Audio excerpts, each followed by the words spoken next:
What's good, ladies and gentlemen? RFG will be slaying some demons today and giving some very profound knowledge, some very profound wisdom, okay? This just came to me about a week ago, and somebody was talking to me about this cosmology known as the Heliopolis Cosmology. Okay, I'm going to repeat. It's called the Heliopolis Cosmology. So the prefix is helio, okay, which has to do with Helios, the sun.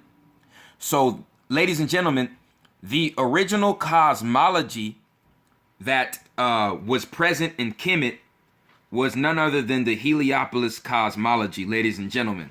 Okay, this piece of hieroglyphics right here, okay, you can look and see it's very aged and it's very old.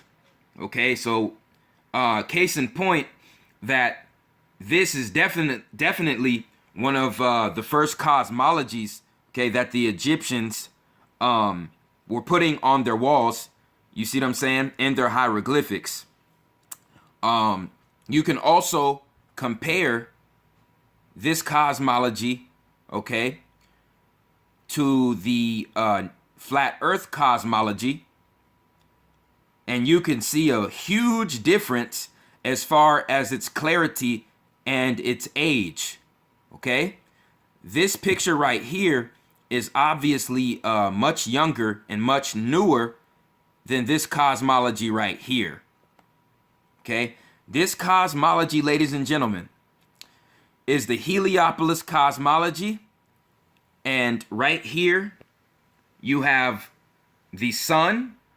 Okay, you have Ra. This is not Geb, ladies and gentlemen. Look at the arms and look at the sun.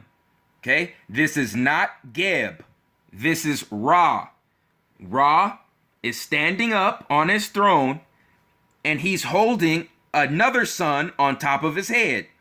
There are also 12 planets, okay, a total of 12 planets orbiting around the sun, okay?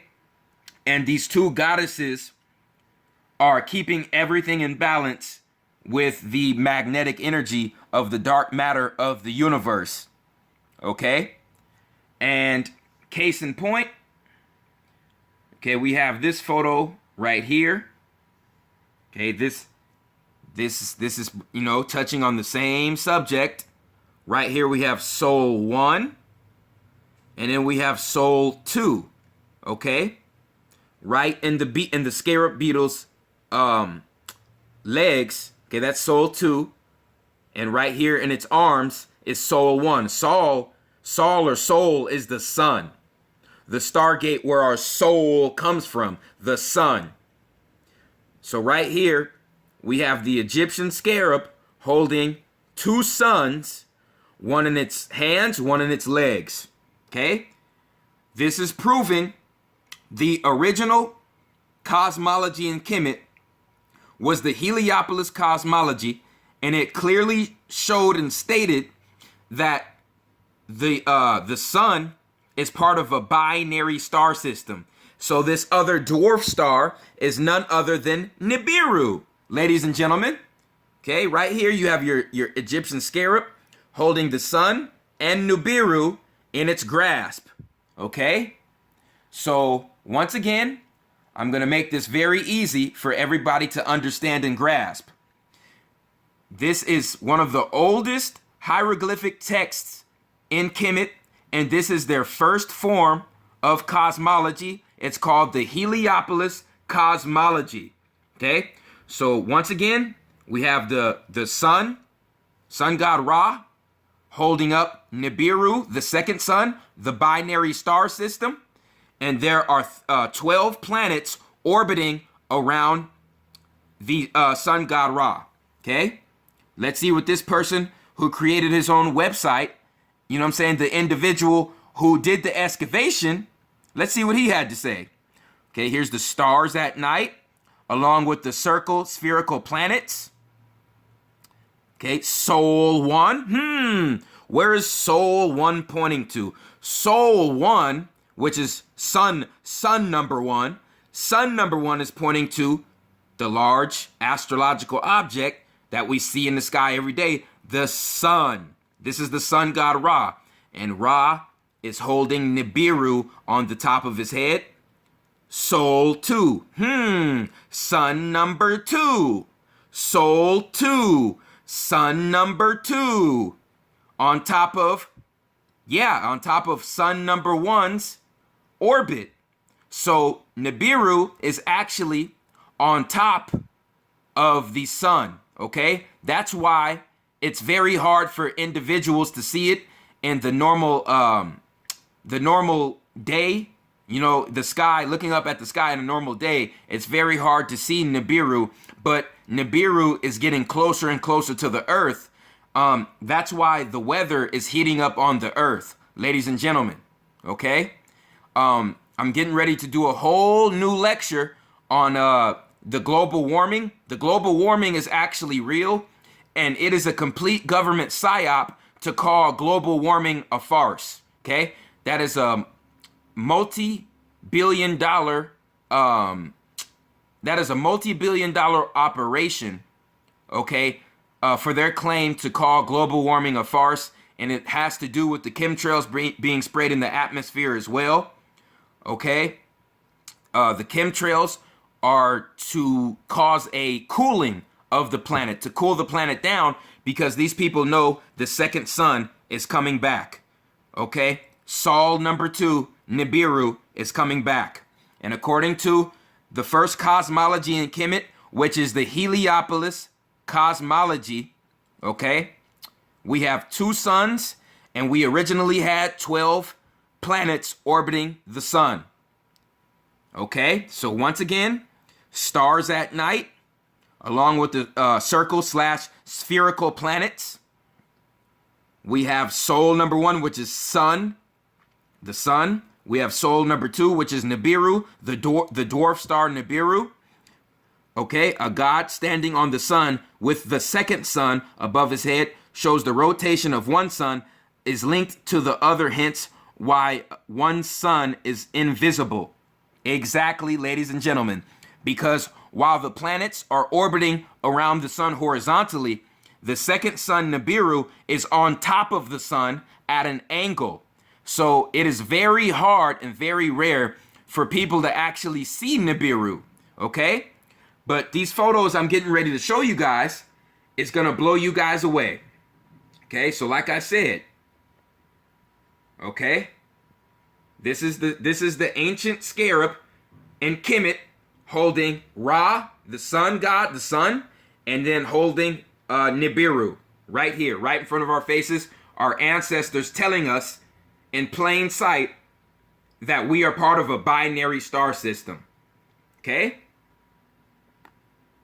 So let's look and see what we got here. Okay, we have people all across the planet seeing a second sun. Okay? Second sun. Okay, look at this, ladies and gentlemen. These photos are real. Okay? These photos are real. These photos are real, ladies and gentlemen. Sweden and Poland. Let's look and see. Look at this. You see 2 suns. Look at Poland. Their sunset. You see 2 suns. They see the sun. They see Nibiru behind it. Sweden. They see the sun. They see Nibiru behind it and at an angle. Oh, another photo. Another photo with 2 suns. There's another huge source of light behind the sun. Okay. Let's see what else we got. Oh, ooh, that's getting real big, isn't it? Because Nibiru's on the way. That's why they keep spraying the chemtrails, ladies and gentlemen. They're trying to cool the planet back down because they know only ones with a certain amount of melanin are going to be able to survive on the Earth's surface. So they're trying to cool this Earth down. Okay? I want everybody to go research all the second sun sightings all across the world. Here we go. That's the sun setting. Oh, that's the second sun behind it, ladies and gentlemen. That's the second sun behind it. Kinda hard to deny forensic evidence. Oh, here, there we go again. There we go again. Okay, there are hundreds of second sun sightings all across this world. Okay, here's one right here. Absolutely unbelievable. Here's another one. Two different suns. And notice that this information is definitely, oh, and see, these people already know. These people already know what's up. Yep, they're definitely keeping this out of the mainstream media, without a doubt. That's ridiculous right there. Two suns. Let's see. Oh, another photo. Two suns. Two suns. Nibiru is coming back, ladies and gentlemen. That's why the underground bases were built in North America. Yep, another picture. Two suns. Yep. So, oh, here we go right here. Another picture of two suns. It's time to wake up, people. Okay? So, according to our ancient ancestors, okay, the Earth, it orbits around the sun and the second sun, which is Nibiru, okay? We live on a globe. We do not live on a flat plane, okay? Another ancient civilization that clearly knew we lived in a solar system and orbited around the sun were the ancient Sumerians. And the ancient Sumerians, ladies and gentlemen, they predate Egypt. Ladies and gentlemen, the Sumerians also predated Ethiopia. And look what they had on their wall. 13 astrological objects. 13 astrological objects in the solar system. 13. It all goes back to the number 13, ladies and gentlemen. Okay? So that Kemetic beetle, that scarab beetle I showed you in Kemet is basically what the Dogon, okay, what their Kanaga symbol is. The Dogon Kanaga symbol holds the sun in its arms and Nibiru at its feet, just like that scarab beetle. It is the same ideology, ladies and gentlemen. That is what the Dogon's Kanaga symbol represents. Okay, we are in a binary star system, and if you look up what the Dogon believe that most of the stars in this galaxy are part of a binary system. Most of these stars, okay, have a partner star, and they orbit around each other. This is all according to the Dogon's information, ladies and gentlemen. You can go verify this information with yourself. Okay? We, ladies and gentlemen, we are part of something beautiful. We are part of a beautiful universe. A beautiful universe. Okay, that's vast and enormous and diverse. Okay? With different kind of stars, different kinds of planets, different kinds of life forms. We have an ever evolving, ever moving, ever expanding universe around us. Okay? So anybody who says that the universe is not in motion and it's not, you know what I'm saying? It doesn't go through cycles and it's not huge, enormous, and vast, and it's not diverse, is saying that we don't have an almighty and an all-powerful creator that is ever expanding, that has no limitations, that has no ledge to its knowledge. Okay? Don't let anybody psych you out into this flat earth doctrine bullshit nonsense that is a government psyop to split up the truther community, okay, and to cause division amongst the people who are waking up. Okay? We live in a beautiful cosmos, a diverse, okay, universe, all kinds of life forms and entities, okay, very beautiful, okay, ever expanding. We have an ever expanding creator, with an ever-expanding consciousness, ever-expanding enlightenment. Okay? Don't let anybody else tell you otherwise, ladies and gentlemen. Okay? So let's look at the human body. The human body has 13 chakras. Okay? The most melanated people on the planet, the people who have the highest concentration of neuromelanin in their pineal gland, they have 13 chakras. 13 chakras, ladies and gentlemen. And they all orbit, oh, wait a second. They all orbit in the counter-rotating field of light around us, and it all goes around a central point of, the heart chakra. The heart chakra. And what rules the heart chakra? Ladies and gentlemen, the sun rules the heart chakra. So, as above, so below. We have a heart chakra with 12 chakras orbiting around it. And by the way, all those chakras that we have are spherical. So as above, so below, the spherical sun has 12 spherical objects orbiting around it, just like our chakra system. As above, so below, ladies and gentlemen. Okay?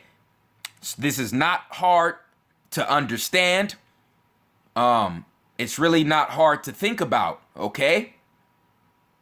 So when the creator decided to make this universe, the creator decided to make the most basic object in the universe, and that most basic object is none other than an atom. And the atom is made up of a spherical nucleus that has spherical electrons and spherical protons. What are they doing? Oh, they're orbiting around the spherical nucleus. Uh-oh, where does that look familiar? Okay, the spherical sun with 12 spherical planets orbiting around it. We have the spherical heart chakra with 12 other spherical chakras orbiting around it. Okay, so the atom does the same thing, and the atom is basically, the most, the most basic, form of a structure in this whole universe, and it symbolizes nothing but a goddamn mini solar system. Oh. But you want to keep it going. The creator linked these atoms, these spherical atoms, up against each other, and these spherical atoms decided to form spherical water molecules. And look, ladies and gentlemen, they're spherical. What do you know? These tiny water molecules are spherical, ladies and gentlemen. And they also can make sand molecules, and the sand molecules would come together and form sand particles. Now, what shape are these sand particles? They damn sure ain't flat. They're not 100% flat. They're more of a spheroid. They're more of a spherical shape. So when these spheroid sand particles came together, in a giant mass, they actually formed spherical asteroids. That's why the moon has impact craters, because you can't form a crater unless the object was hit by a spherical object, ladies and gentlemen. Common sense. You see? So these spherical asteroids came together and they formed, what do you know it? Spherical planets. Whoa, what do you know? Wow, that's incredible. We have an incredible creator, ladies and gentlemen. And if you want to take it a little bit further, let's go into your creation and how your soul and your body came into this dimension. Your physical body came from your mom being impregnated and fertilized with sperm that came from your dad's spherical testicles. Spherical testicles. Uh-oh. You see how everything in this universe goes back to the sphere? Do the flat earthers and the flat brainers get it? Okay, because this is the official nail in the coffin, ladies and gentlemen. Okay, the official nail in the coffin. Okay, so the sperm came from his spherical testicle. It went through his urethra, went into, okay, your mother's womb. Then the sperm, okay, it traveled up into the womb, and it went into eggs that came from your mother's spherical ovaries. Spherical ovaries. They're spherical, ladies and gentlemen. The egg that your body was fertilized in was spherical, ladies and gentlemen. Okay, do you see where I'm going? Do you see where I'm going with this?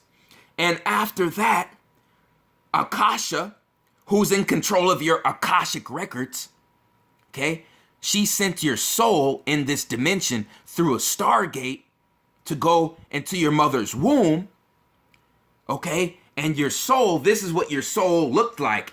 It was a spherical light orb. It was a spherical light orb. Your soul's essence is a spherical light orb. Nothing to do with flatness. Absolutely nothing. Okay? It's time to wake up.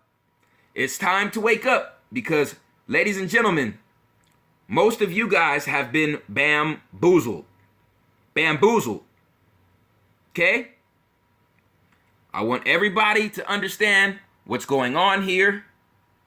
Okay? The flat earth is a government psyop. Okay, there was many ancient civilizations like the Sumerians, like the first cosmology in Kemet.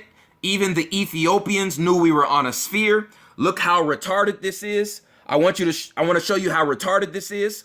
Okay, you see these stars at the top of the firmament? According to the flat brainers, the stars at the top of the firmament are 30,000 miles off of the Earth's surface. Okay, so ladies and gentlemen, I can stand on the ground and look up at the night sky with the naked eye and clearly see the tiny stars at the top of the firmament with my naked eye. Okay? So wait a second.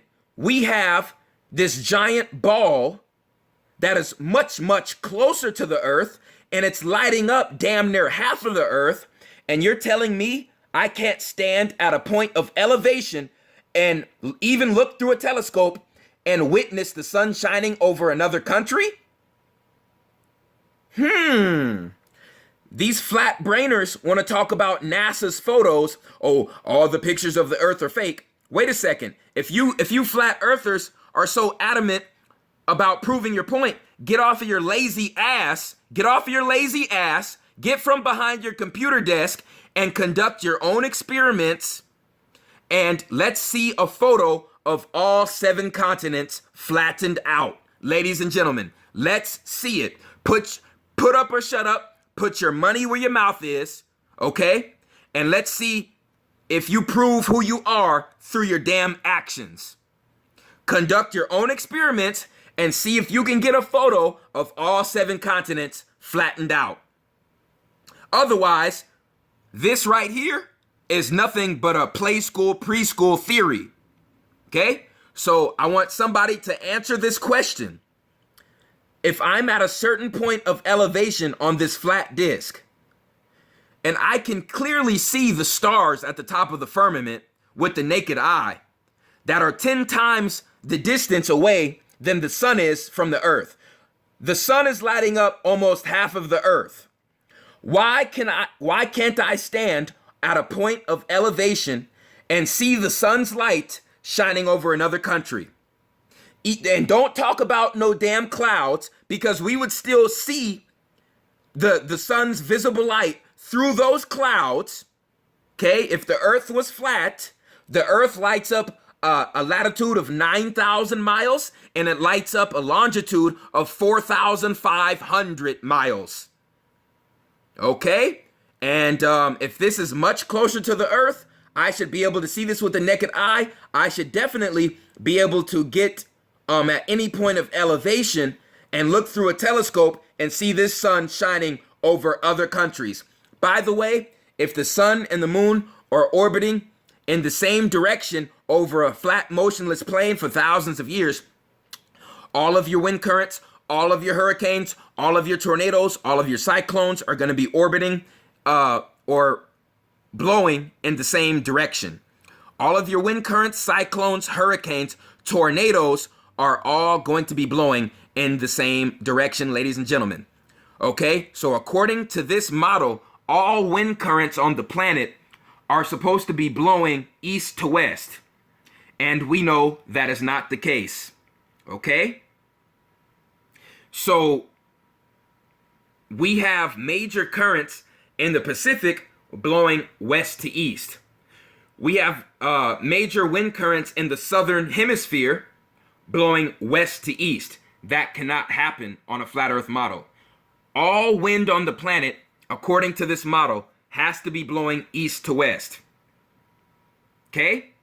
Because the sun and moon's motion and the stars' motion all goes in the same direction around the flat motionless plane, right? Right? Am I right or wrong? It's time to wake up. It's time to wake up, people.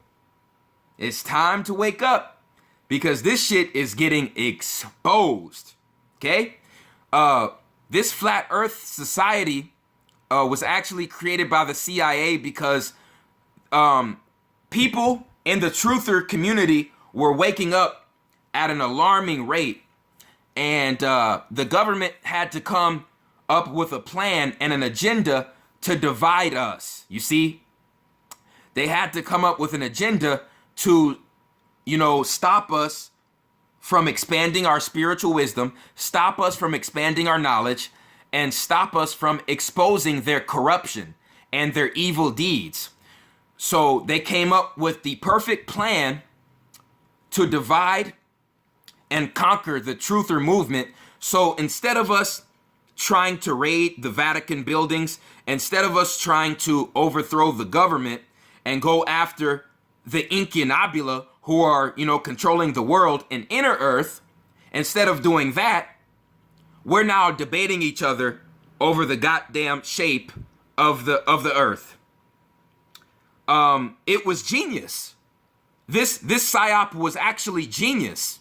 It was a stroke of genius, ladies and gentlemen, because as you can tell, it has worked. It has worked. Okay? This was a psychological operation that was conducted by the CIA. If you don't believe me, go on Instagram and look up an Instagram page called Forbidden Truth. Called Forbidden Truth, the number 4, Bidden Truth. And you will see that the government tried to offer that individual money to start pushing the flat earth doctrine and the flat earth theology, ladies and gentlemen. Okay? So like I said, man, this stuff is not a joke and it's not a game and it is nothing to be taken lightly. Okay? They want us distracted. They want us confused. They want us arguing amongst one another while this world is destroyed and while humanity continues to be enslaved and while they conduct their New World Order program. Okay? So, like I said, this psyop conducted by the CIA, it worked out to a T. It worked to a T.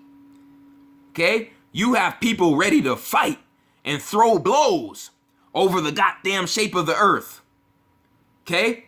It's a joke. It is a fucking joke, ladies and gentlemen. Okay? The Antarctica Agreement was to stop people from entering inner earth through Antarctica, that hole in the South Pole. and no flights go across Antarctica or the North Pole because there are holes in both areas, ladies and gentlemen. Okay? Flat Earth has been officially flat-lined. It is over. Anything flat means it's motionless. Okay? If it's flat and motionless, that means it's dead. That means it's dead. Just like when your electric current in the hospital goes flat, when it goes flat, that means you're dead. That means you have no life. Okay? My world is globular. My world is spherical because I'm spiritual. And I'm fully awake. Okay? And even when my soul leaves my body, okay, I'm still gonna be alive. Because anything that's pertaining to the spherical is spiritual according to this universe that we live in, ladies and gentlemen. So that's all I really had to say on this topic. If anybody wants to debate, you know what I'm saying? I'm actually willing. I'm trying to get in contact with Eric Dubé. I'm going to get in contact with Eric Dubé and Jeranism, see what I can do to get a hold of them. And I'm going to publicly debate them on a public stage. And if, like I said, if it all comes down to it, they're both going to be exposed as government agents, ladies and gentlemen. I appreciate everyone who supported RFG movement and Atlantean movement. Like, subscribe, share this video. It's the chosen